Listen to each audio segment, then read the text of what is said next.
CNDH, un modelo de aprendizaje dinámico y flexible al que podrás acceder las 24 horas del día, los 365 días del año, de forma gratuita y con valor curricular. Si te desarrollas en las áreas de la educación, salud, procuración de justicia, Fuerzas Armadas o atención a grupos vulnerables, entre otros, o simplemente te gustaría conocer más sobre la cultura de los derechos humanos, en Educa CNDH encontrarás una herramienta de educación 100% en línea. Por cada curso que realices, obtendrás una constancia, la cual te da la posibilidad de obtener un diploma al realizar 4 cursos que conforman cada una de las ramas de la plataforma. Derechos humanos desde la perspectiva de género, educación para los derechos humanos de los grupos en situación de vulnerabilidad, cultura de derechos humanos y protección de la salud, transversalización del enfoque de derechos humanos en las empresas, enfoque de derechos humanos en la procuración de justicia, igualdad y no discriminación en la convivencia escolar, impartición de justicia con perspectiva de género, participación activa de las y los adolescentes en la defensa de los derechos humanos, educación para la paz y derechos humanos, seguridad ciudadana y derechos humanos, uso de la fuerza desde la perspectiva de los derechos humanos. Si te interesa capacitarte, inscríbete en educa.cndh.org.mx o llámanos al 55 56 81 81 25, extensión 2280, o escríbenos a cursosndh@cndh.org.mx. Comisión Nacional de los Derechos Humanos.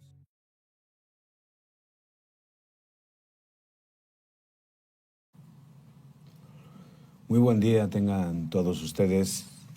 En nombre de la maestra María del Rosario Piedra Ibarra, presidenta de la Comisión Nacional de Derechos Humanos, y de la Dirección General de Educación en Derechos Humanos de esta comisión, les doy la más cordial bienvenida a esta capacitación en línea. Agradecemos de manera respetuosa al secretario de la Defensa Nacional, general Ricardo Trevilla Trejo, y a su equipo de trabajo por las facilidades para llevar a cabo este ejercicio de capacitación. Saludamos también al público que nos sintoniza desde las 12 regiones militares y 48 sectores militares a lo largo de los 32 estados de la República, así como al personal que nos acompaña desde el auditorio del Centro de Capacitación en Derechos Humanos e Igualdad de Género. Su participación y sus dudas son parte fundamental de este ejercicio. Les recordamos que las instrucciones de descarga de constancia se mostrarán al finalizar la ponencia. A continuación daremos inicio a la conferencia con el tema Marco jurídico para prevenir, investigar y sancionar la tortura, tratos crueles, inhumanos o degradantes, impartida por su servidor, doctor Carlos Barrachina Lizón. Bueno, pues yo creo que lo primero que quiero hacer con ustedes es reflexionar un poco sobre cómo son las funciones que ustedes desarrollan en un contexto como el actual, que pretende ser democrático, que aspira a ser democrático, que está inserto dentro de un contexto internacional en el que como Estado nos comprometimos a cuidar, a vigilar, a tratar de hacer las cosas lo mejor posible desde una perspectiva lo más democrática posible, desde una perspectiva en el que las personas se encontrarán en el centro de nuestra actuación. Vamos a reflexionar un poco sobre ello, pero sin olvidarnos de la crisis regional de inseguridad en la que vivimos. Obviamente estamos atravesando una etapa en la historia del país muy complicada por los altos niveles de violencia, por el estrés, por la ansiedad que ustedes viven en el día a día, tratando de hacer sus funciones de la mejor manera posible. A veces ello es complicado porque pues las situaciones, vuelvo a insistir, son muy complicadas, a veces de difícil previsión hay un gran margen para cometer errores que tengan consecuencia tanto sobre los ciudadanos como sobre nosotros mismos como funcionarios públicos, ¿no? Desde esa perspectiva, el estudio de las diferentes sentencias de la Corte Interamericana de Derechos Humanos o incluso de las recomendaciones de la Comisión Nacional de Derechos Humanos tienen una gran utilidad. Tiene una gran utilidad porque nos permite ver casos concretos y en el que se cometieron algún tipo de error por parte de los elementos que estaban desarrollando sus funciones, por una o por otra razón. Eso, en cierta manera, es lo menos importante. A nosotros lo que nos interesa es ver el futuro, es conocer cómo situaciones que probablemente se pueden repetir, pues tenemos que tratar de evitarlas. La capacitación en este sentido es fundamental, porque muchas veces no hemos pensado de una forma detenida, de una forma clara, sobre las consecuencias de los hechos que muchas veces hacemos por inercia, sin meditarlo, sin pensarlo. Y pues sí tienen muchas consecuencias. Hoy vamos a hablar, ya les he dicho, de tortura, de tratos crueles, inhumanos y degradantes, de prevenir, investigar y sancionar la tortura, los tratos crueles, inhumanos y degradantes. Y me han pedido que utilice una sentencia de la Corte Interamericana de Derechos Humanos, muy interesante, del año 2010, que nos puede servir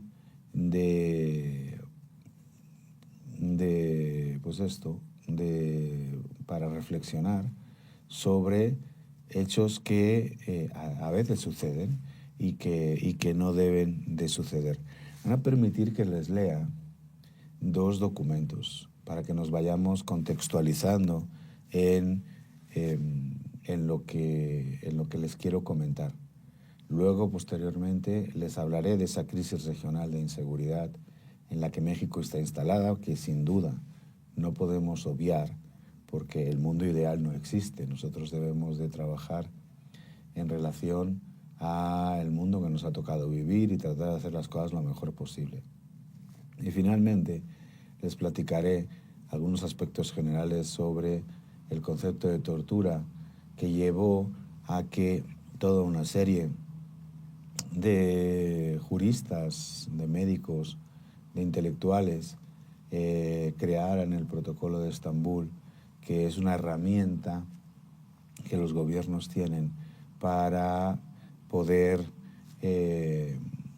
valorar si una persona ha sufrido de tortura, de malos tratos, degradantes, de situaciones que no deberían de por qué ocurrir en el sentido de que somos funcionarios públicos, que no nos podemos dejar llevar por las pasiones, que no nos podemos dejar llevar por la improvisación, sino que tenemos que tener, que debemos de tener muy claras las actuaciones que vamos a desarrollar. Les voy a leer primero un documento que publicó el Centro de Derechos Humanos Miguel Agustín Pro Juárez, sobre el caso precisamente que nos atañe, que es el caso de unos campesinos reconocidos como ecologistas, ¿verdad? El caso Cabrera García y Montiel Flores versus México. ¿De qué va este caso? Bueno, este caso, ahora les voy a explicar con detalle qué es lo que sucedió. Primero leyendo este documento y luego el resumen de la sentencia de la Corte Interamericana para que tengamos los máximos detalles posibles para poderlo valorar. Este hecho sucedió en el año 1999 y después, pues derivado de la insatisfacción de las víctimas de Cabrera García y de Montiel Flores y de sus familiares, pues se llevó a la Corte Interamericana de Derechos Humanos, que al final falló en contra del Estado mexicano por no haber garantizado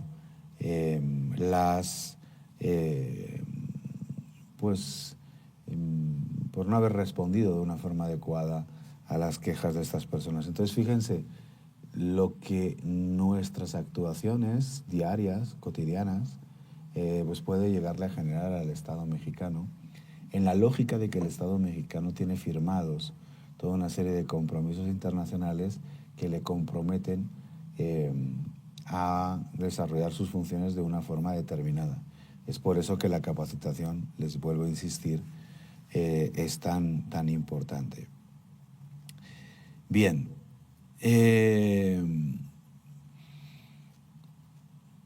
¿Qué pasó? Bueno, lo que pasó es que estas dos víctimas, Rodolfo Montiel y Teodoro Cabrera, que eran campesinos en la sierra de Petatlán, en Guerrero, se dedicaban a defender los bosques de la región, por eso le llaman ecologistas. Luchaban contra la tala ilegal. Por esa labor recibieron toda una serie de premios, o sea, eran reconocidos, reconocimientos ambientales internacionales, entre ellos el premio Gottman y el premio Chico Méndez.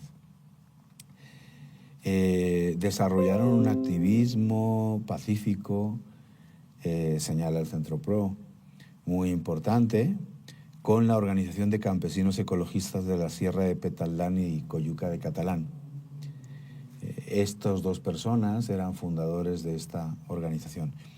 En esta época lograron que la empresa Bois Cascade, que era responsable de la tala irregular de árboles en la zona en la que ellos vivían, pues se tuviera que retirar. Se tuviera que retirar y luego posteriormente que el Estado mexicano pues tuviera que hacer una política de reforestación de ese territorio.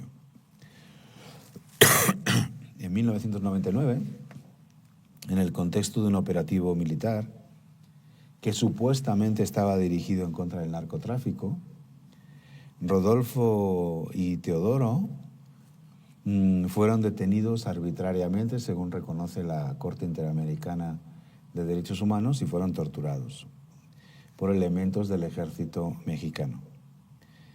Al mismo tiempo fueron obligados a firmar declaraciones autoinculpatorias y luego fueron condenados a prisión por delitos que señala el Centro PO y señala la sentencia que no cometieron.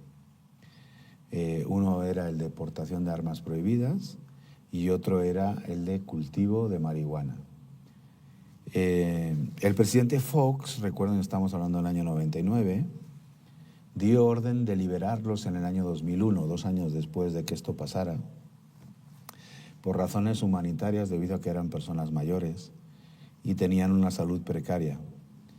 Pero este hecho de liberarlos de la cárcel no comprendió la idea de reconocer su inocencia, y es algo que la familia pues estuvo luchando durante bastantes años. El juicio sobre el tema siguió hasta que se agotaron todos los recursos disponibles en el país y los ambientalistas al final se vieron obligados no solo a huir de su tierra porque tenían miedo a las represalias, sino a interponer en el año 2000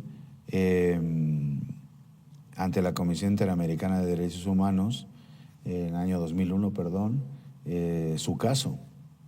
La Comisión Interamericana de Derechos Humanos consideró que el caso era admisible y señaló la responsabilidad internacional del Estado mexicano por violar los derechos de los campesinos ecologistas. Allí, como verán en el resumen que luego les voy a pasar a leer, pues fueron varios jueces los que analizaron todo lo que se había estado trabajando en las diferentes instancias jurisdiccionales nacionales, y al final pues llegaron a esta determinación que condenó al Estado mexicano por haber incumplido con los compromisos adquiridos. La Corte declaró al Estado mexicano responsable por violaciones a los derechos de libertad personal, integridad personal, garantías judiciales y por incumplir con sus obligaciones de adecuar el marco normativo interno, el mexicano, a la Convención Interamericana sobre los Derechos Humanos. El hecho de que funcionarios públicos mexicanos, como son los militares, desarrollaran funciones que se consideran que no son propias, pues es sinónimo a que es el propio Estado mexicano el que comete el abuso. Y es por ello de que la Corte Interamericana de Derechos Humanos pues castiga a México. En su sentencia de noviembre del 2010, la Corte ordenó al Estado mexicano reparar las violaciones sufridas por los dos activistas e implementar cambios estructurales para erradicar las causas que dieron origen a los abusos. Entre ellos, pues lo que determinan es mantener autorizado de manera permanente un registro de personas detenidas con información accesible y mecanismos de control para garantizar su cumplimiento. Más control que favorece pues a las víctimas, ¿no? Investigar las denuncias de tortura y reformar el Código de Justicia Militar. Esto fue muy importante porque el Código de Justicia Militar mexicano se reformó, entre otras sentencias, a consecuencia de esta, como vamos a ver a continuación. Reformar el Código de Justicia Militar para garantizar que la jurisdicción militar no investigue casos de violaciones a derechos humanos, que esas violaciones se investiguen en instituciones judiciales regulares, por así decirlo. En el año 2013, la Corte Interamericana señaló que el Estado no había cumplido con estos 3 puntos fundamentales y les señaló que tenían que llevarlo a cabo en un periodo razonable para que se viese la voluntad de que se quería cumplir con los compromisos internacionales. El Congreso, finalmente, el Congreso de la Unión, reformó el Código de Justicia Militar a finales de abril del 2014, del año 2014. El texto reformado dispone que la jurisdicción civil tiene competencia sobre los delitos cometidos por personal castrense contra personas civiles. La jurisdicción civil, vuelvo a repetir, tiene competencia sobre delitos cometidos por militares contra personas civiles. Sin embargo, la Corte dijo, ok, pero todavía no se cumplen los estándares interamericanos al no excluir la posibilidad de que las Fuerzas Armadas investiguen y juzguen violaciones a derechos humanos. Es necesario cambiar esto. Lo vamos a ver en otras sentencias que no les voy a explicar hoy, o en otras recomendaciones, cómo se sigue avanzando en este tema.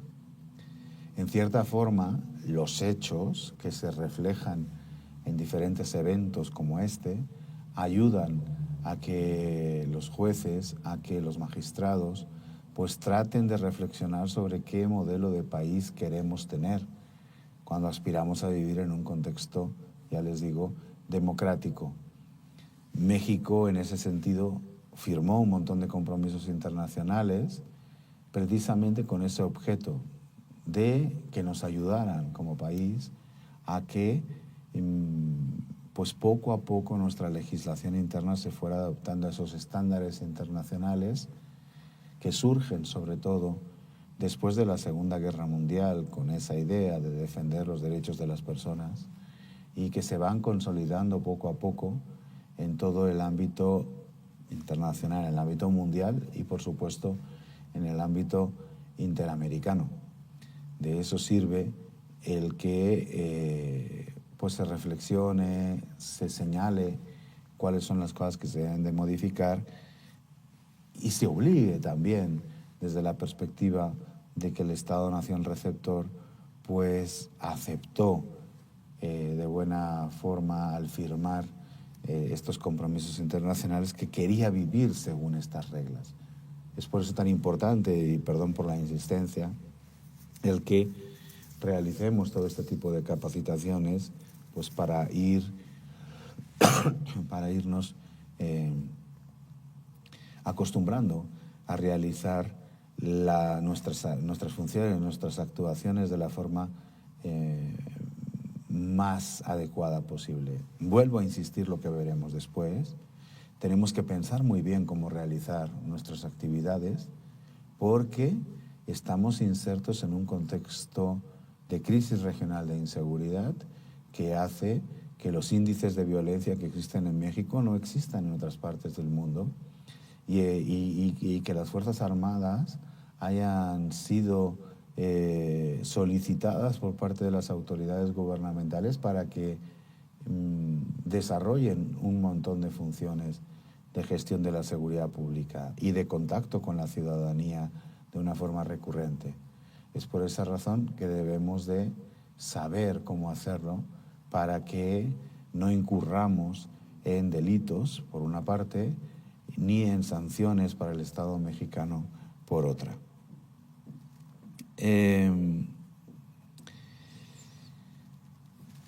Señala el Centro PRO que los ecologistas siguen esperando justicia por las graves violaciones a derechos humanos cometidos en su contra, en este caso concreto.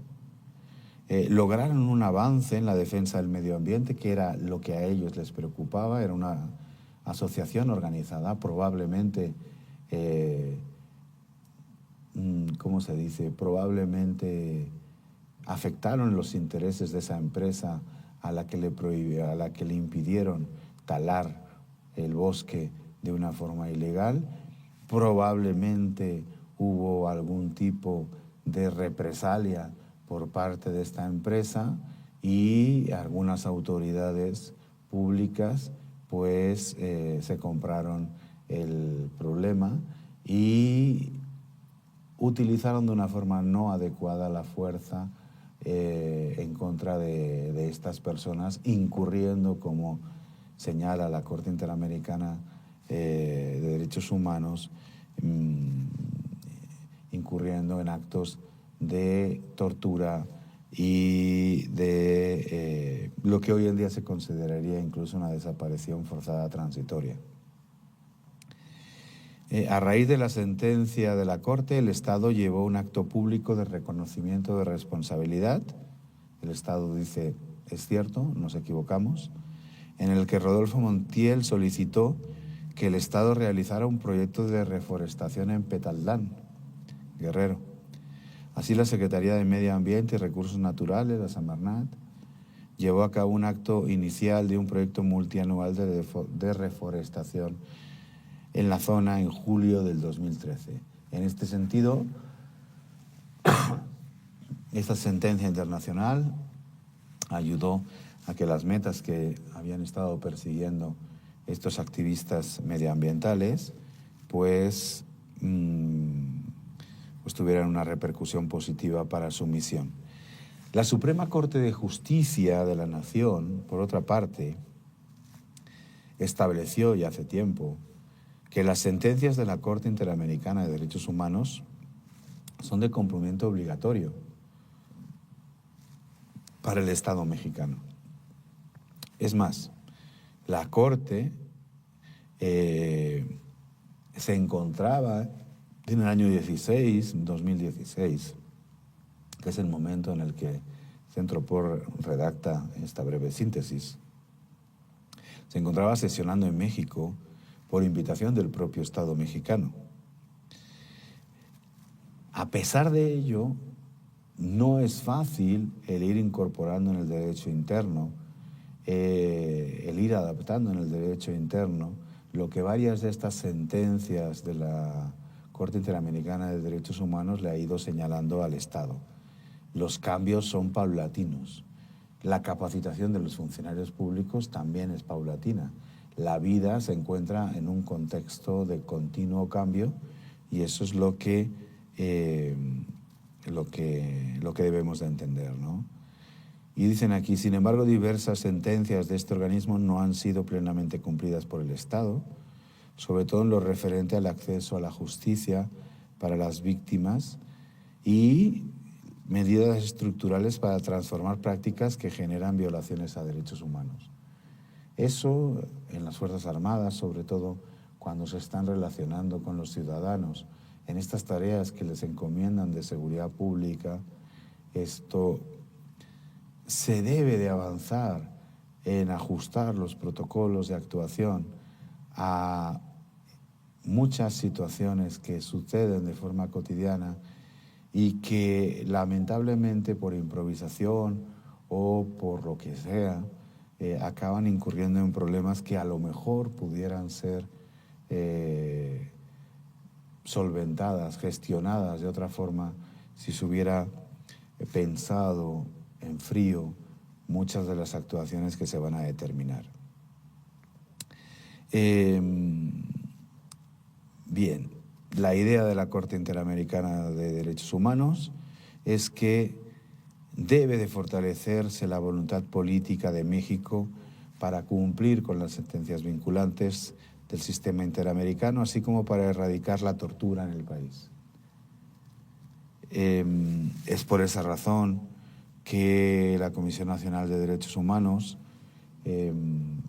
insiste en este tipo de capacitaciones y también es por esta razón que las autoridades de la Secretaría de la Defensa Nacional quieren que ustedes reciban este tipo de capacitación para que pues piensen sobre ello, para que establezcan protocolos de actuación, para que no miren a los ciudadanos como personas ajenas a su mundo, sino todo lo contrario. Los ciudadanos pues es la parte esencial, es la razón de ser del Estado mexicano desde el momento en el que se inscribe en el artículo 1 constitucional la idea de la protección de los derechos humanos de todas las personas. Este caso de los campesinos ecologistas no deja de ser un reflejo de lo que ha sucedido con crímenes como los que se vivieron en la Guerra Sucia, mientras no se investigue a fondo lo sucedido en la Guerra Sucia de los años 70, sobre todo, también de los 60, un poco de los 80, y también de lo que ha sucedido desde el año 2009-2010 en esta crisis regional de inseguridad que se agrava con el tema de la lucha contra los grupos del crimen organizado. Y por ello es muy importante que tomemos conciencia de ello y que también se tomen medidas disciplinarias ejemplares con los funcionarios públicos que en lugar de defender a la población, pues la han atacado, y que se tomen medidas de fondo, porque si no, pues estaremos condenados a repetir esta situación. Lo que a ustedes les solicitan como garantes de la seguridad de los ciudadanos en este contexto de crisis regional de inseguridad es algo realmente muy complejo. Y precisamente porque es algo muy complejo, pues debemos de desarrollarlo de la forma más profesional posible, ¿no? Paso ahora a leerles el resumen oficial emitido por la Corte Interamericana de Derechos Humanos sobre el caso Cabrera García y Montiel Flores versus México. Es lo que les he estado planteando, contextualizando esta situación con la actividad que estos dos campesinos guerrerenses pues trataban de desarrollar según la Corte Interamericana de Derechos Humanos en su municipio de origen.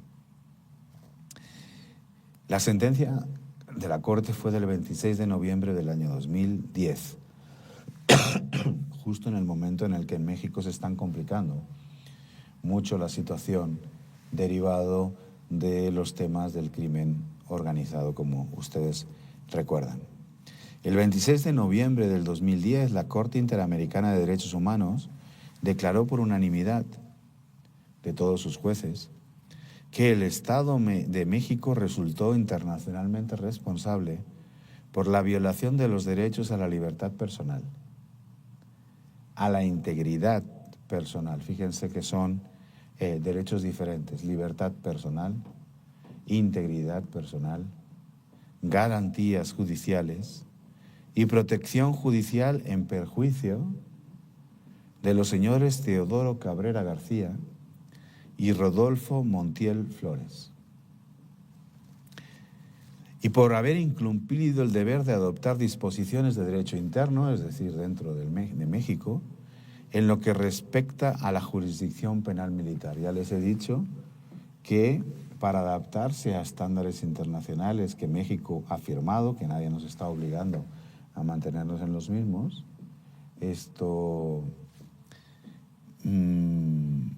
se señala que para vivir en un contexto democrático hay varias de las disposiciones de derecho interno en lo que respecta a la jurisdicción militar, penal militar, que se deben de adaptar. Y eso es lo que pasó a partir del 2014 de diferentes medidas.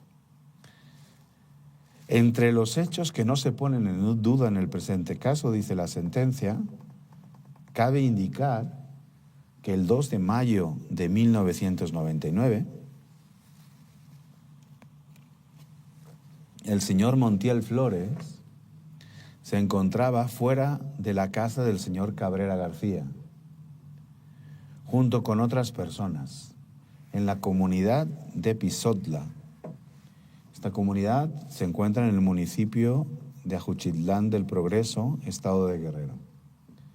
Y les leo lo que dicen textualmente. Alrededor de las 9:30 horas, aproximadamente 40 miembros del 40 Batallón de Infantería del Ejército Mexicano entraron en la comunidad, en el marco de un operativo contra otras personas. Se señala que estaban teóricamente en una operación de combate en contra del narcotráfico. Los señores Cabrera y Montiel se escondieron entre arbustos y rocas y permanecieron allí varias horas. A las 9:30 de la mañana llega el ejército y ellos deciden, pues, huir. Hasta que aproximadamente a las 4:30 de la tarde, es decir, pues sí, pasaron unas horas, 7, 8 horas, fueron detenidos el señor Montiel Flores y el señor Cabrera García, y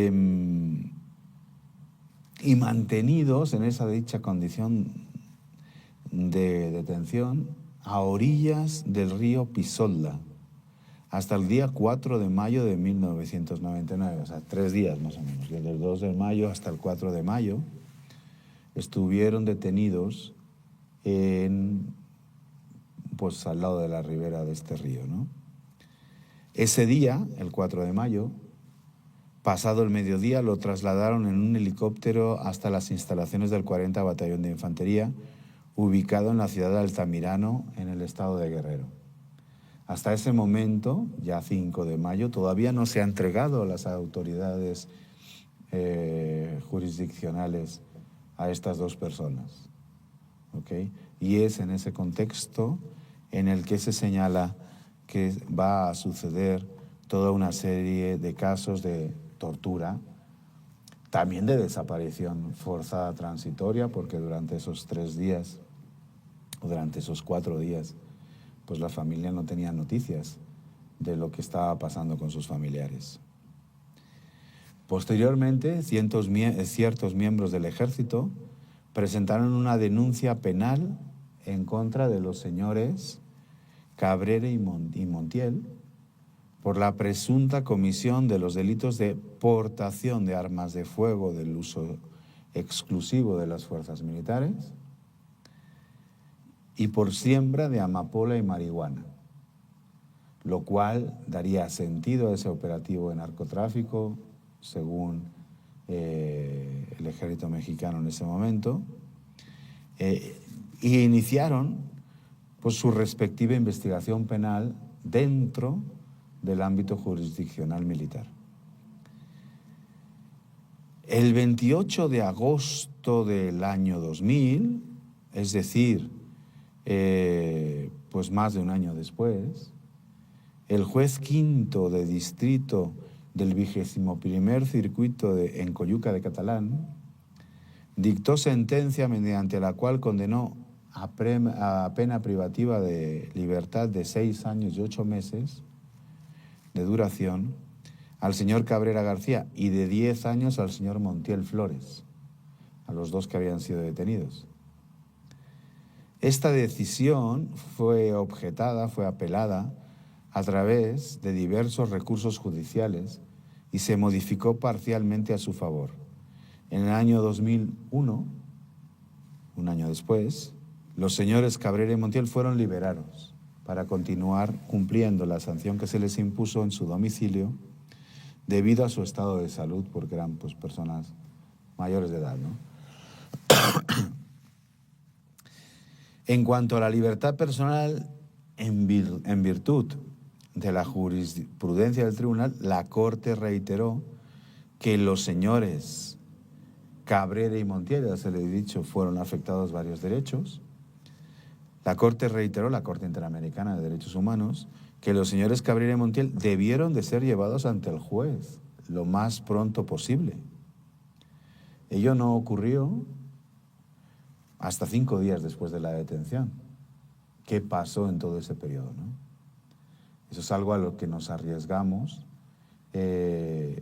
si no entregamos de forma inmediata a las personas que tenemos bajo nuestra custodia, porque además, como funcionarios públicos, como representantes del Estado, tenemos la responsabilidad de que los ciudadanos que se encuentran bajo nuestra custodia, pues se encuentren en las condiciones óptimas e ideales, las mejores posibles, mientras están en nuestra custodia, ¿no? Sobre este tema, la Corte reiteró que en zonas de alta presencia militar, lo que pues está pasando en la actualidad y va a pasar en el futuro, con lo cual debemos estar muy atentos a estas cosas porque pueden suceder si no tenemos la capacitación suficiente.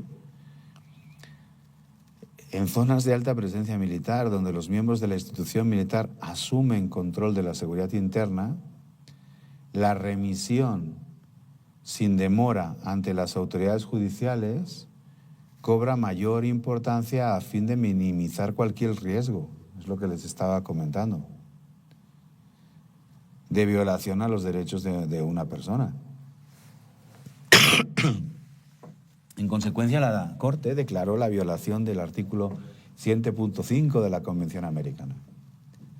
Además, consideró que dado que no se había entregado de forma inmediata a la autoridad competente, la detención se transformó en arbitraria. Fue una detención arbitraria. ¿Ok? En esos primeros días. Y ello viola otro artículo, el 7.3 de la Convención Americana. También la Corte concluye que en el expediente no consta que al efectuar la detención se informara a las personas de las razones por las que fueron detenidos. Y eso también viola otro artículo de la Convención Americana, el 7.4. Muchas veces aspectos que nos pudieran parecer normales, cuando atentan contra los diferentes derechos que las personas tenemos, pues violentan diferentes artículos que el Estado mexicano se comprometió a respetar, ¿no? En lo que concierne al derecho de ella a la integridad personal, ¿ok? Está, que es otro de los derechos. La Corte analizó la prueba que existía sobre torturas y el incumplimiento de la obligación de investigar en relación a dichos hechos. Les he comentado al principio de esta plática que hoy en día existen instrumentos, herramientas muy útiles para saber si se cometió tortura o no se cometió tortura sobre determinadas personas. Ahora, estos días yo estuve en la ciudad de Mérida por un seminario al que me tocó acudir y tuve una conversación bastante interesante con una persona que fue detenida por autoridades policiales en un momento determinado. Y lo que se quejaba esta persona cuando acude a la fiscalía a reclamar sus derechos es que los elementos de esa fiscalía se burlan de él y le dicen, a ver, ¿dónde tienes los moretones? ¿Dónde te violentaron físicamente los policías? Bueno, eso no puede ser, no puede suceder. Estamos hablando de que somos servidores públicos. No podemos abusar de las personas, pero tampoco podemos burlarnos de esto. Y hay herramientas objetivas que se han desarrollado a lo largo de muchos años para poder determinar el grado o la afectación, tanto física como psicológica, que muchas personas pueden sufrir en el caso de un maltrato y de torturas físicas o psicológicas, como he repetido, y además en sus diferentes grados. No es necesario afectar de una forma muy grave a una persona para dejar secuelas y consecuencias por culpa de nuestro trato hacia ellos o de nuestros prejuicios sobre ellos,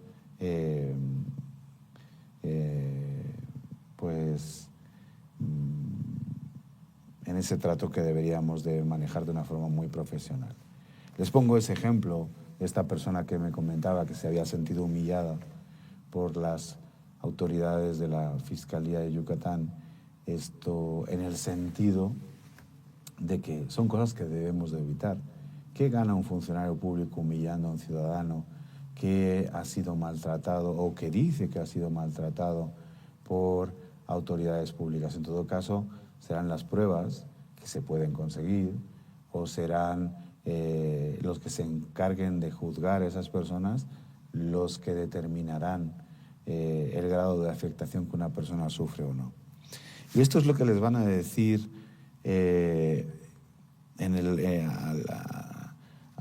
sobre el caso de los señores Cabrera y Montiel a las autoridades mexicanas.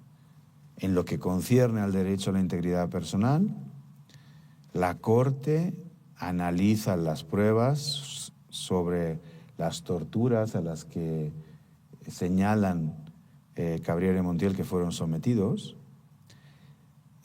También analizan las pruebas sobre el cumplimiento de la obligación de investigar en relación a dichos hechos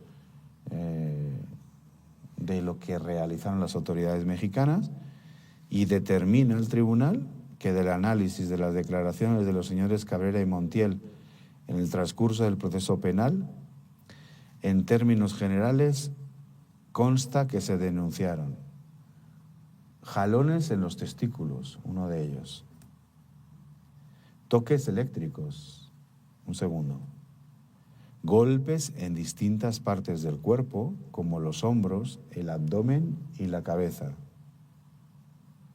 Un cuarto, que tanto Cabrera como Montiel fueron vendados y amarrados, que fueron ubicados en forma de cruz, según la ubicación del sol, que fueron encandilados por una luz brillante, que recibieron amenazas mediante armas, y que se utilizó el tehuacán para introducirles agua gaseosa en las fosas nasales. La Corte consideró que si bien existían diferencias en las declaraciones emitidas por uno y otro, las diferencias entre cada testimonio rendido por los señores Cabrera y Montiel no pueden ser consideradas como contradictorias. No fueron iguales, no fueron exactamente iguales, pero no lo consideraron contradictorias. No consideraron que denotasen falsedad o falta de veracidad. Toda vez que las circunstancias principales respecto a la integridad física de las víctimas, en las que no se mencionaban que hubieran sufrido lesiones como consecuencia de la detención. Es decir, las autoridades no señalaron absolutamente nada. La Corte consideró que, dada su finalidad, los certificados médicos que se establecieron en el proceso de detención tampoco fueron suficientes por sí solos para fundamentar el rechazo o la aceptación de los alegatos de tortura, en el caso que se está estudiando.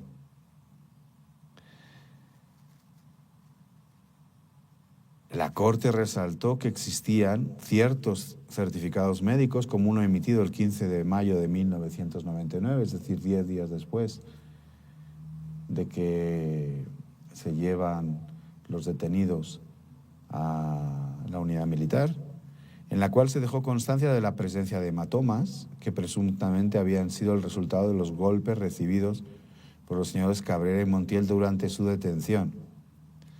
También hay un certificado de 4 de junio del 99, en el que se señala que las lesiones habían sido aproximadamente cometidas 30 días antes. En relación con estas denuncias, y les señalo, el protocolo de Estambul, del que les he hablado anteriormente, está diseñado en base a casos internacionales precisamente para analizar casos de tortura no solamente 30 días después de haber sido cometidos o unos días, sino para analizar desde una perspectiva médica y psicológica si hubo o no hubo tortura, incluso pasados una serie de años. Para eso se reunieron médicos,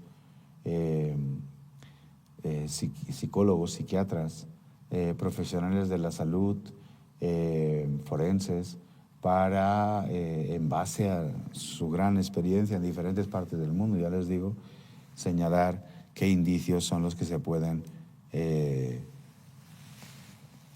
reconocer y qué indicios pues no.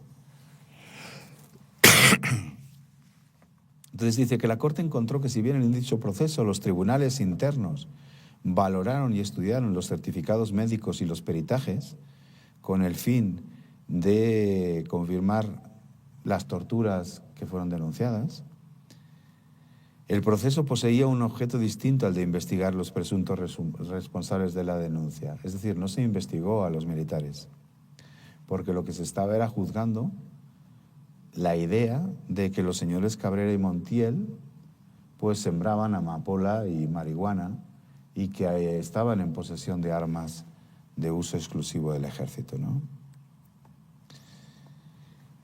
El no haber llevado a cabo una investigación autónoma contra los presuntos responsables de la alegada tortura en la jurisdicción ordinaria, es decir, el haber seguido trabajando con la jurisdicción militar, para el tribunal impidió disipar y aclarar los alegatos de tortura, incumpliéndose los artículos 1, 6 y 8 de la Convención Interamericana para prevenir y sancionar la tortura, respecto de la obligación de investigar los alegados actos de tortura, en perjuicio de los señores Cabrera y Montiel. La Corte Interamericana consideró que resultaba imprescindible que las distintas instancias judiciales internas ordenasen nuevas diligencias, que se volviera a rehacer el caso, para esclarecer la relación entre los signos encontrados en los cuerpos de las presuntas víctimas y los hechos que alegaron haber sufrido como tortura. El hecho de que esas personas estuvieran torturadas o hubiera señales de tortura después de que funcionarios de la administración pública los tuvieran en custodia durante varios días es una responsabilidad directa de esos funcionarios, porque en el momento en que fueron detenidos, esas personas no presentaban esas circunstancias. Y en ese caso es obligación del Estado, pues que su estado de salud sea el óptimo.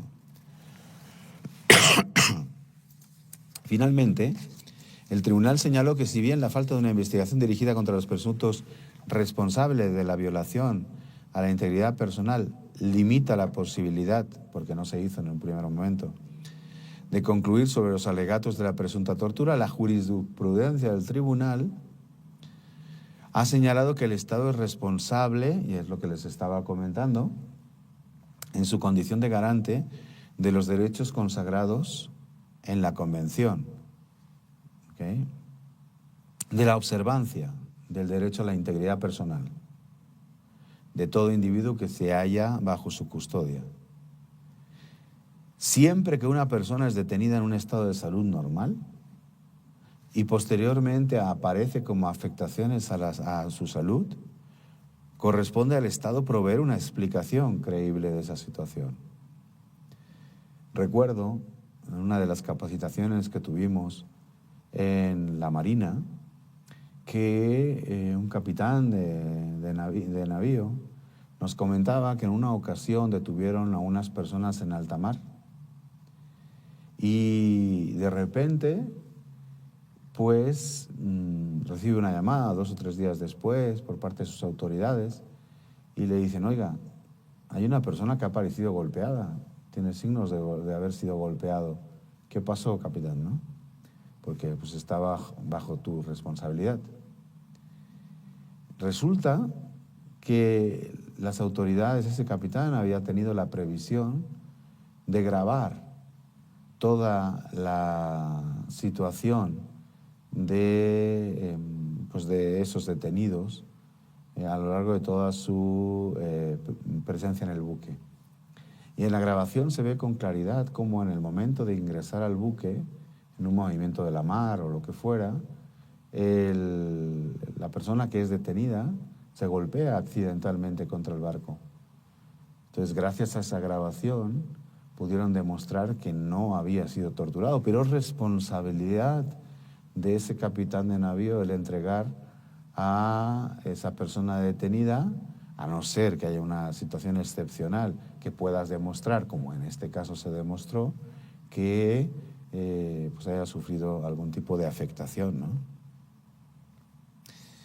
Bien, el Estado es responsable en su condición de garante de los derechos consagrados en la Convención, de la observancia del derecho a la integridad personal de todo individuo que se halla bajo su custodia, y que siempre que una persona es detenida en un estado de salud normal y posteriormente aparece con afectaciones a su salud, corresponde al Estado proveer una explicación creíble de esa situación. El capitán lo hizo, ¿no?, a través de ese video. Es una explicación creíble. Se golpeó y aquí está grabado. Se golpeó accidentalmente.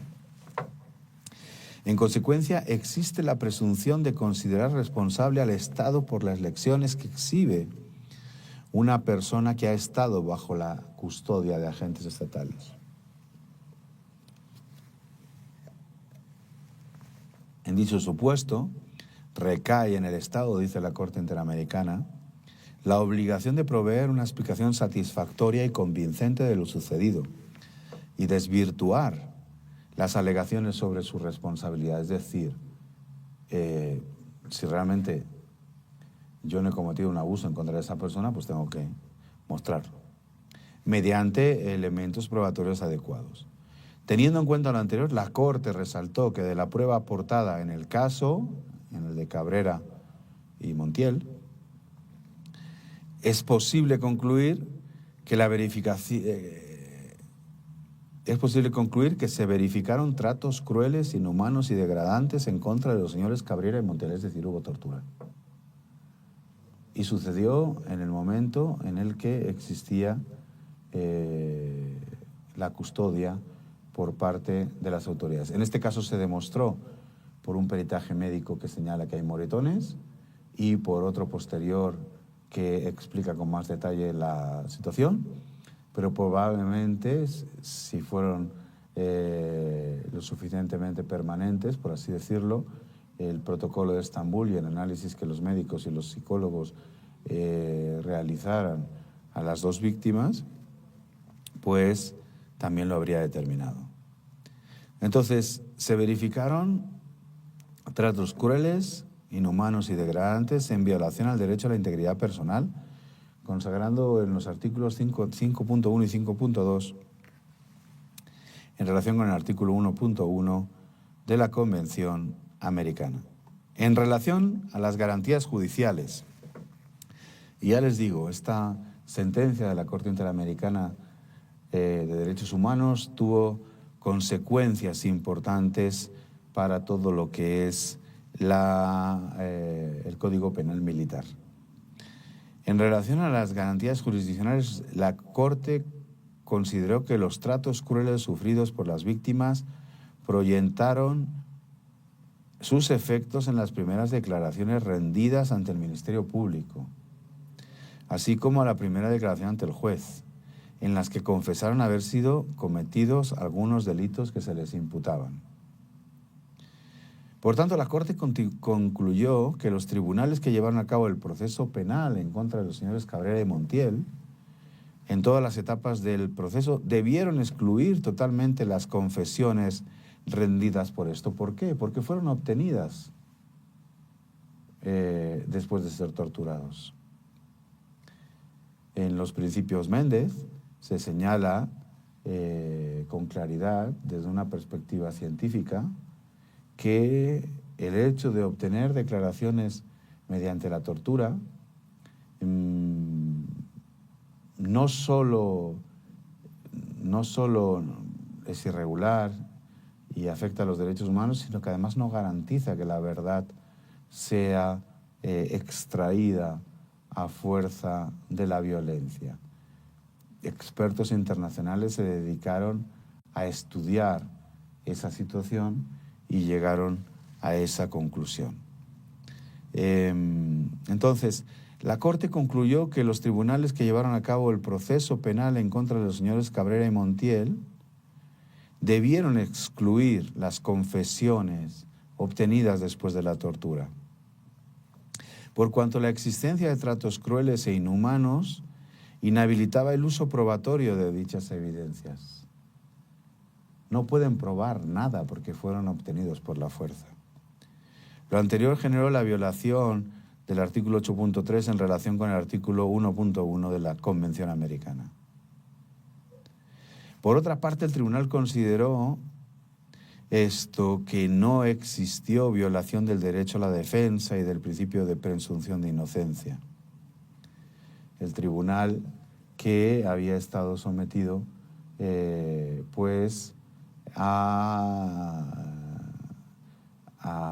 esa jurisdicción militar. No existió, según ellos, violación ni al derecho de defensa ni al de presunción de inocencia. Y la Corte Interamericana va a decir que sí fueron afectados. Respecto al proceso en la jurisdicción penal militar para investigar a los responsables de lo que se alegó como tortura sufrida por los señores Cabrera y Montiel, la Corte observó que si bien se inició una averiguación en el fuero ordinario, posteriormente se cedió la competencia a la Procuración General de Justicia Militar. Y en esa instancia se cedió la competencia a esta justicia militar, que resolvió que no había existido tortura. Como consecuencia de un pronunciamiento de la Comisión Nacional de Derechos Humanos en relación con este caso, la Procuraduría General de Justicia Militar inició una nueva averiguación previa y concluyó que no se habían acreditado actos de tortura en contra de las víctimas. Es decir, el sistema de justicia militar señaló que no había existido tortura. ¿Ok? El tribunal consideró que no existió violación ni al derecho de defensa ni al de presunción de inocencia. Entonces la Corte, frente a esta situación, reiteró que en el fuero ordinario no se investigó de oficio los presuntos responsables de las alegadas torturas, por lo que declaró la violación del artículo 8.1 de la Convención Americana. Además, había otros precedentes de la Corte Interamericana, como son los del caso Radilla Pacheco, Fernández Ortega, Rosendo Cantú, que más o menos en estos años se dictaminaron también. Y el tribunal señaló que la jurisdicción militar no es el fuero competente para investigar y, en su caso, juzgar y sancionar a los autores de violaciones de derechos humanos. Eso ya quedó determinado y por eso esta sentencia y las otras van a ser tan importantes en el cambio de la forma de entender las competencias de la justicia militar en México.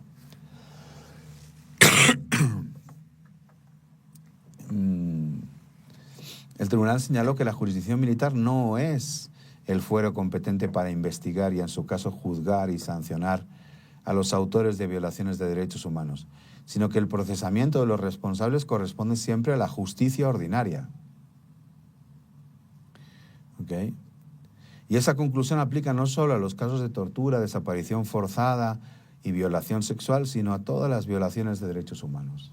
Los derechos humanos no pueden ser juzgados por las cortes militares. La Corte indicó que los señores Cabrera y Montiel no pudieron impugnar efectivamente la competencia de la jurisdicción militar para conocer de asuntos que por su naturaleza debían corresponder a las autoridades del fuero ordinario, razón por la cual no contaron con recursos efectivos para impugnar el conocimiento de la tortura que ellos dijeron que sufrieron por parte de la justicia de la jurisdicción militar. ¿Okay? Y se declaró otra violación a la Convención Americana. En lo que se refiere a la adecuación, que es parte importante de lo que se resuelve de esta sentencia de la Corte Interamericana de Derechos Humanos, del derecho interno mexicano respecto a la intervención de la jurisdicción penal militar, y también siguiendo la jurisdicción que ya se había establecido.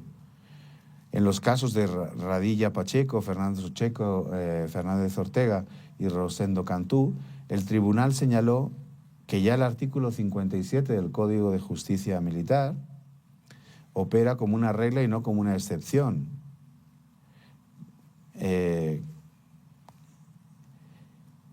Característica esta, dicen que es indispensable de la jurisdicción militar. Entonces se incumple con los estándares establecidos de forma ordinaria por la Corte Interamericana. El tribunal, al final, para ir sintetizando y tampoco complicar demasiado la explicación, dispuso que la sentencia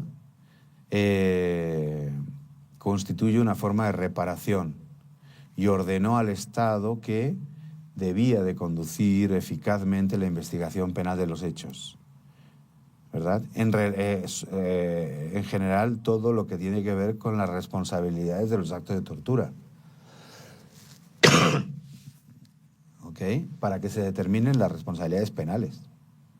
Y en su caso, aplicar efectivamente sanciones y consecuencias que la ley prevea para las personas que ejercieron la tortura. Ustedes saben que la tortura es una violación grave de derechos humanos y que, por lo tanto, no prescribe nunca. Esto es algo muy importante que debemos de valorar.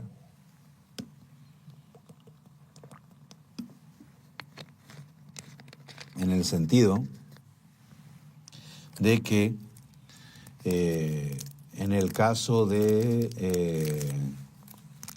nuestras actuaciones, ya les digo, en este contexto de violencia extrema, todo aquello que tenga que ver con violaciones graves, por mucho que haya sido ordenado por nuestros superiores, se constituye, en caso de que se cometan casos de este tipo, en violaciones graves. Disculpen ustedes que tenga yo esta tos hoy. En violaciones graves que pueden ser perseguidas a lo largo de toda nuestra vida, porque no prescriben. De hecho, hay varios procesos de detención de los años 10, 11, 12, 13, del 2010, 2011, 2012, que hoy en día están siendo reclamados desde diversos centros penitenciarios federales, porque se alega que hubo casos de tortura y otros delitos de derechos humanos cometidos por las autoridades militares en este caso, que desarrollaron estas funciones en esta época de crecimiento de la violencia, perdón, en la época del presidente Calderón. A ver si esto, me acabo de poner unos caramelos de estos de eucalipto, a ver si me ayudan a continuar con la clase. Bien. Entonces, hay que conducir eficazmente la investigación penal para determinar las eventuales responsabilidades penales, aplicar efectivamente las sanciones y las consecuencias de los actos que uno incurrió que la ley prevea, adelantar acciones disciplinarias, administrativas o penales pertinentes en el caso de que se demuestren irregularidades procesales y de investigación. Hay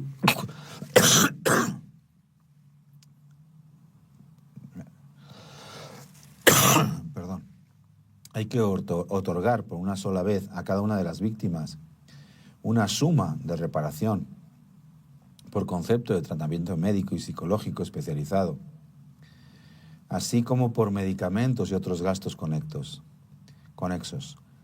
Hay que adoptar reformas legislativas pertinentes para compatibilizar el artículo 57 del Código Penal Militar. Piensen que esta es una sentencia del 2010. El Código Penal Militar se reformó en el 2014. ¿Ok? Entonces, bueno, aquí la Corte Interamericana de Derechos Humanos pues va a determinar toda una serie de consecuencias, de situaciones que el Estado mexicano debe de desarrollar. De este caso, una de las resoluciones más importantes es que se tenía que modificar el Código Penal de Justicia Militar y que dos cosas: la justicia militar no juzgara delitos en los que estuvieran involucrados civiles, por mucho que hubieran participado elementos castrenses, por una parte, y por otra, pues lo que hemos estado señalando sobre el tema de que las violaciones de derechos humanos no deben de ser juzgadas por tribunales militares. Nos quedan unos minutos de esta clase. A mí me gustaría reflexionar con ustedes de las dificultades que enfrentamos muy rápidamente, ¿no? Muy rápidamente, efectivamente.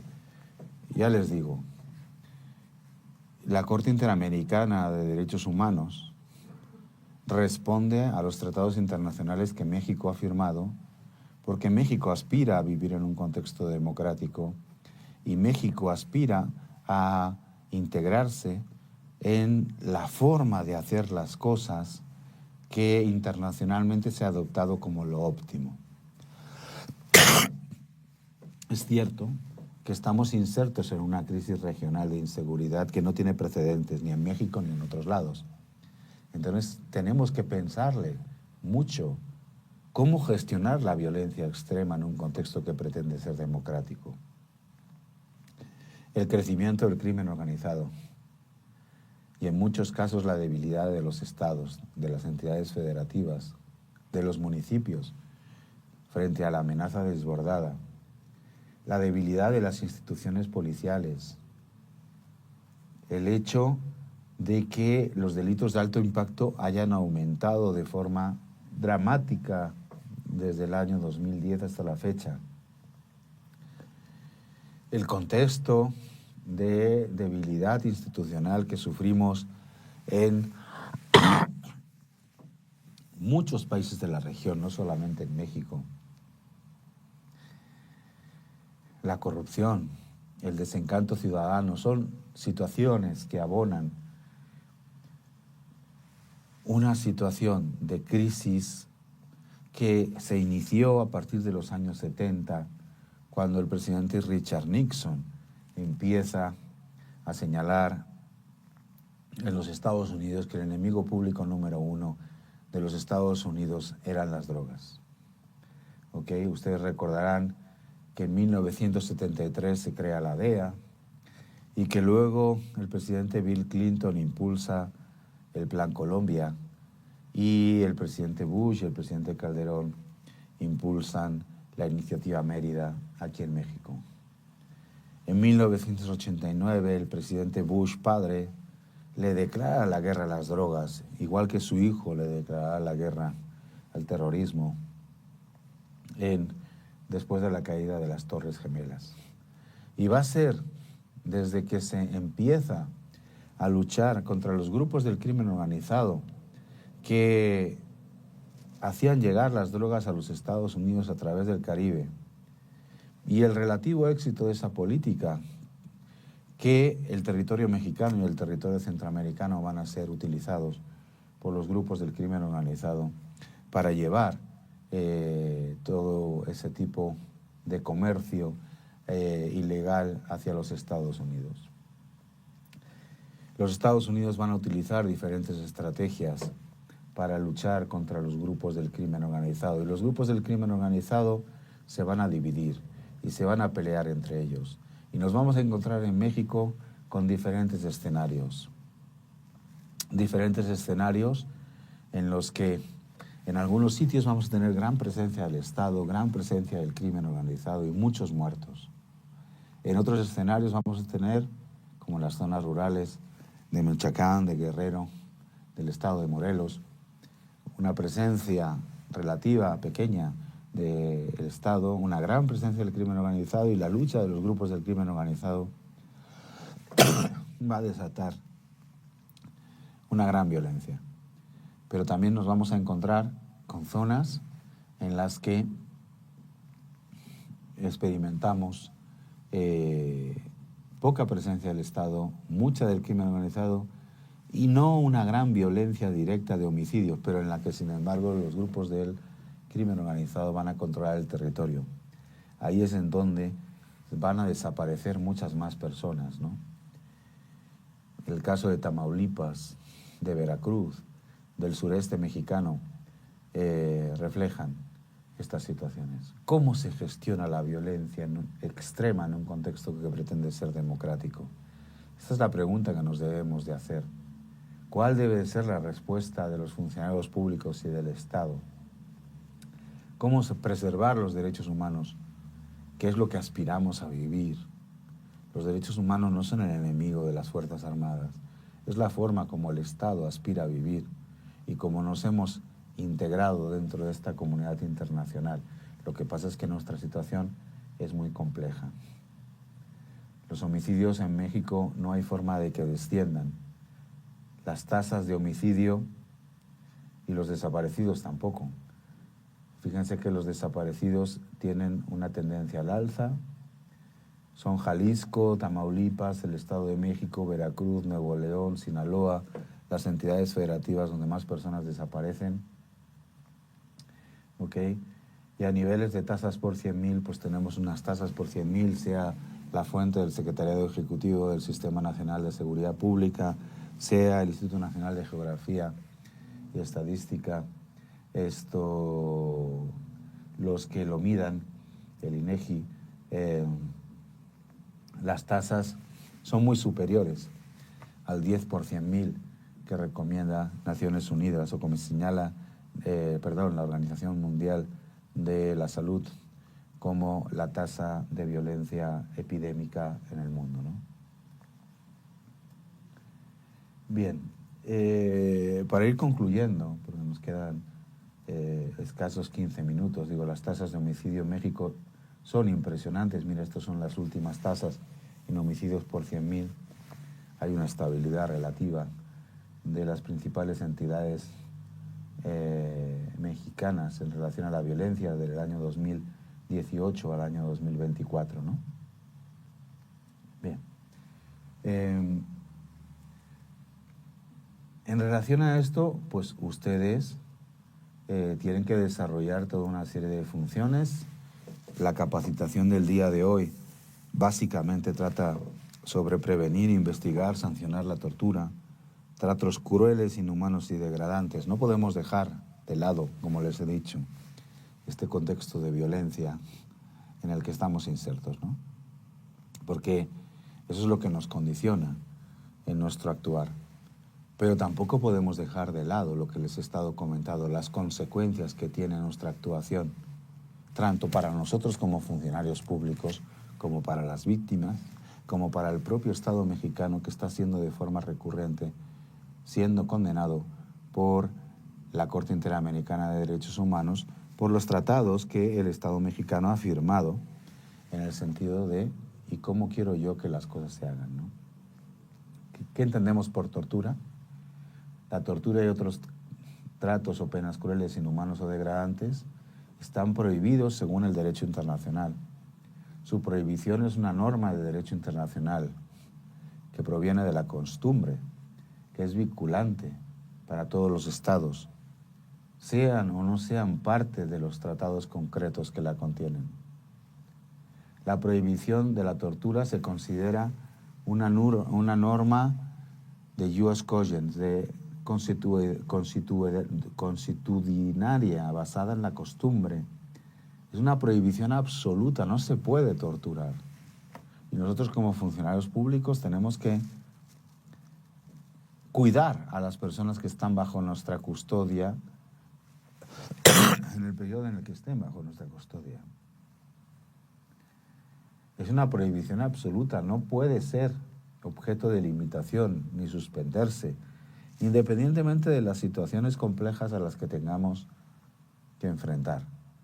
Está demostrado científicamente que con la tortura no se obtienen mayor información ni mejores condiciones. Debemos de buscar otras estrategias. Ni siquiera en tiempo de guerra se puede torturar, o de amenaza de guerra, de inestabilidad política interna o de estado de excepción. La Convención contra la Tortura y otros tratos o penas crueles, inhumanos y degradantes señala una definición en su artículo 1, ¿verdad? Dice: a los efectos de la presente convención se entenderá por el término tortura todo acto por el cual se inflinja intencionalmente a una persona dolores o sufrimientos graves, ya sean físicos o mentales, con el fin de obtener de ella o de un tercero información o una confesión, de castigarla por un acto que haya cometido o se sospeche que ha cometido, o de intimidar o coaccionar a esa persona o a otras, o por cualquier razón basada en cualquier tipo de discriminación. Cuando dichos dolores o sufrimientos sean infligidos por un funcionario público u otra persona en el ejercicio de funciones públicas, a instigación suya o con su consentimiento o aquiescencia. No se considerarán tortura los dolores sufridos que sean consecuencias únicamente de sanciones legítimas o que sean inherentes e incidentales a estas. Pero esto lo tiene que determinar finalmente quien tiene que determinar lo que es un juez. Nosotros no somos quien para determinar estas situaciones, pero sí para prevenir estas situaciones. México ratificó la Convención contra la Tortura y otros tratos o penas crueles, inhumanos o degradantes el 23 de enero de 1986. Y estamos condicionados por esta convención. También ratificó la Convención Interamericana para prevenir y sancionar la tortura en noviembre de 1987. También el protocolo facultativo de la Convención contra la Tortura y otros tratos o penas crueles, inhumanos o degradantes en abril del año 2005. Les he hablado del protocolo de Estambul. Y en los minutos que nos quedan les voy a explicar rápidamente en qué consiste esta herramienta que es un manual que utilizan abogados, médicos, psicólogos para tratar y que se utiliza en los juicios, ¿verdad?, para determinar si ha habido tortura o no ha existido tortura. Es una herramienta que primero se aprobó en el año 98 y que recientemente, en el año 2022, se ha actualizado en base a las experiencias de todos estos médicos, psicólogos, abogados, jueces, en diferentes partes del mundo. No piensen que es una cosa que se inventó pensando en México. Lamentablemente la tortura es una práctica internacional que se maneja en muchas sociedades, sobre todo autoritarias, en sociedades en las que existen situaciones de crisis agudas y en las que muchas veces los funcionarios públicos, por estrés, por ansiedad o por dejarse llevar por el camino más fácil, pues incurren en estas prácticas. El Protocolo de Estambul es un manual para la investigación y documentación efectiva de la tortura y otros tratos o penas crueles, inhumanos o degradantes. Es mejor conocido como Protocolo de Estambul y resume el conjunto de estándares internacionalmente reconocidos para avanzar en la investigación de la tortura, incluyendo evaluaciones médico-psicológicas dirigidas especialmente a evaluar posibles casos de tortura y tratos y penas crueles, inhumanos y degradantes. Eso es el Protocolo de Estambul. Cuando ustedes escuchen hablar de que se aplicó el Protocolo de Estambul a una determinada persona, pues son esas evaluaciones médico-psicológicas dirigidas a evaluar los posibles casos de tortura. El Protocolo de Estambul es un punto de referencia internacional para profesionales de la salud, para abogados y personas defensoras, jueces, fiscales, organismos de monitoreo y fiscalización y organizaciones no gubernamentales. Se pretende que el Protocolo de Estambul constituya las directrices internacionales para examinar a las personas que aleguen haber sufrido tortura y malos tratos, para investigar los casos de presunta tortura y para comunicar los resultados obtenidos a órganos judiciales y otros órganos investigadores. Es una herramienta creada precisamente para garantizar los derechos humanos de las personas y para ayudar al Estado-Nación también a que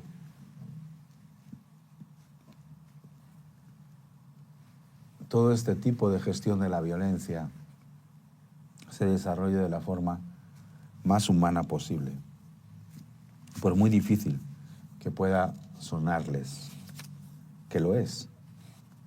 Pero para ello pues debemos de pensar en los múltiples casos que de forma repetida enfrentamos cotidianamente para tratar con la cabeza fría de establecer toda una serie de mecanismos que nos guíen, que nos lleven a poder desarrollar nuestras funciones de la forma más adecuada posible.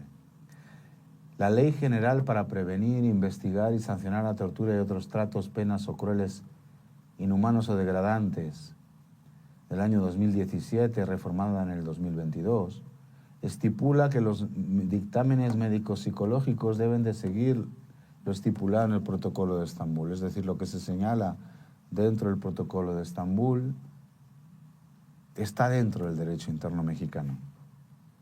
El protocolo para juzgar casos de tortura y malos tratos de la Suprema Corte de Justicia de la Nación reitera también la relevancia del contenido y la utilización. ¿Y por qué? Pues porque está elaborado por profesionales que manejan muy bien estos temas en todo el mundo. Y se ha ido elaborando de la forma más objetiva posible. Entonces es una herramienta útil para que podamos tener mecanismos de control sobre nosotros mismos. Ustedes como funcionarios públicos en relación a los ciudadanos, pero también sus superiores en relación a ustedes. ¿Okay?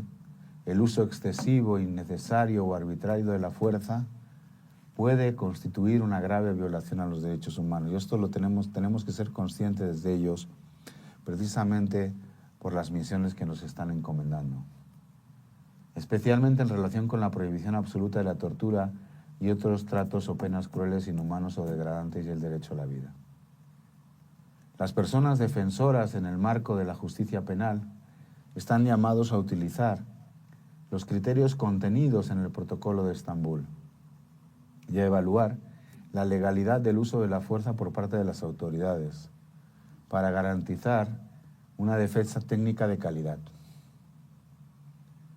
tanto en el marco de la detención como en el marco del proceso penal.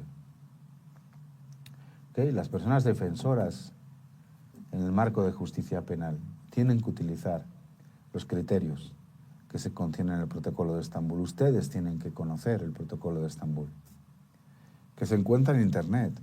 Ustedes ponen Protocolo de Estambul en español y les va a aparecer la versión del 2023, porque se tradujo un año después, el año pasado.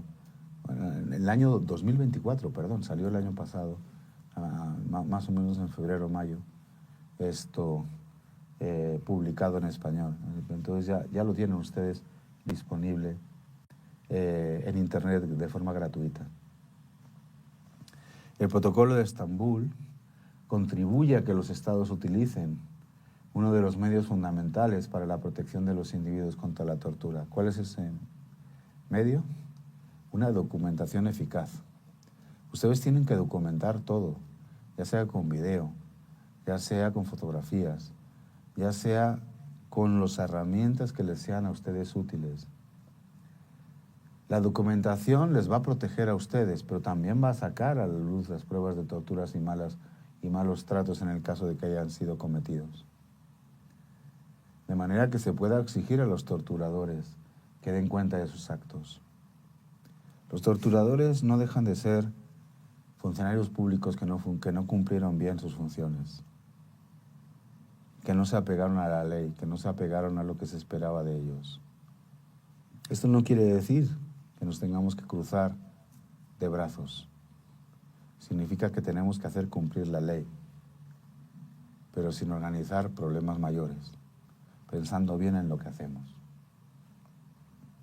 Los métodos de documentación que figuran en el manual son también aplicables en otros contextos, como por ejemplo las investigaciones y la vigilancia de los derechos humanos, las evaluaciones para conceder asilo político, la defensa de las personas que han confesado delitos durante la tortura y la evaluación de las necesidades de atención de las víctimas de la tortura. El manual ofrece un punto de referencia internacional tanto para los profesionales de la salud como para los encargados de hacer justicia. No voy a abundar más en el tema. El objeto de la reflexión de hoy, pues es esto: prevenir, investigar, sancionar la tortura, tratos crueles, inhumanos o degradantes. Hemos visto un caso concreto. Los casos concretos son muy útiles para darnos cuenta de situaciones. El caso de García Montiel, la sentencia de la Corte Interamericana de Derechos Humanos del 2010, que sentencia al Estado mexicano porque dos campesinos que trataban de defender los bosques de sus comunidades de una gran empresa, pues fueron agredidos por el ejército mexicano, por 40 elementos del ejército mexicano, que los desaparecieron de forma transitoria durante 5 días, que se demostró que ejercieron técnicas de tortura sobre ellos, que fueron juzgados por la justicia militar, que no acreditó la tortura, ¿verdad? Y que de ello finalmente se derivó la condena al Estado mexicano en ese caso, en ese sentido, pero también, y fíjense las grandes consecuencias que tienen nuestros pequeños actos cotidianos, el cambio del Código de Justicia Penal Militar para encaminarlo a que se centre a lo que los estándares internacionales determinan que debe de desarrollarse en una sociedad que pretende ser democrática. Dicho esto, agradecemos la atención del público que nos siguió a lo largo de esta emisión. Esperamos que esta capacitación sea de utilidad para tener un mejor desempeño como personas servidoras públicas y en la prevención de violaciones de los derechos humanos. En breve aparecerán las instrucciones para descargar su constancia de participación en su pantalla. A nombre de la maestra Rosario Piedra Ibarra, agradecemos su atención y esperamos contar con su valiosa participación en próximas capacitaciones. Tengan ustedes un excelente día.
¿Te gustaría capacitarte o conocer más sobre derechos humanos?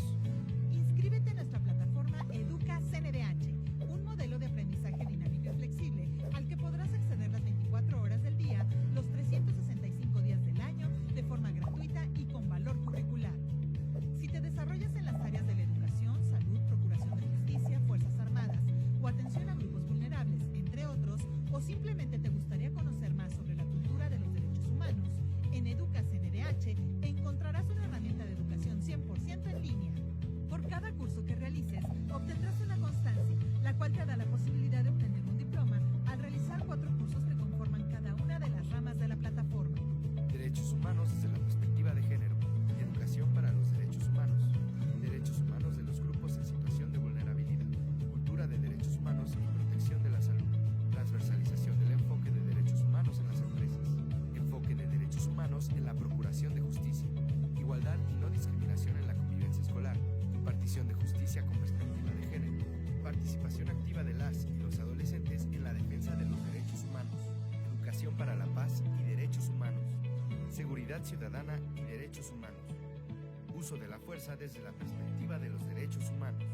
Si te interesa capacitarte, inscríbete en educa.cndh.org.mx o llámanos al 55 56 81 81 25, extensión 2280. O escríbenos a cursosndh@cndh.org.mx. Comisión Nacional de los Derechos Humanos.